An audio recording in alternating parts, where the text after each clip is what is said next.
Kini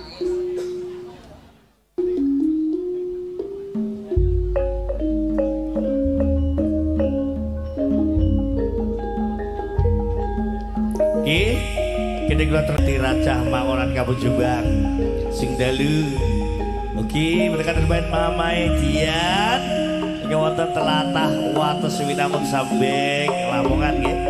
Nggih sebentar malih kula terang dhumateng Ananda Sulistiantoro iki wonten Jati Raja Mangonan Kabujubang saha Mama Dian iki wonten telatah wates winamung sambing Lamongan.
Timbang aku pisah karo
kumpul dadi siji. Dan paiten kudu tak tangisi lho iki. Kok wengis temen atimu kri-sukri. Apa to ten boleh iki. Tanpa dosa kowe ninggal aku. Iki lho ten. Aku digol bojoku iki lho video call iki lho ten. Baleno kaline tresno aja nganti bubarilah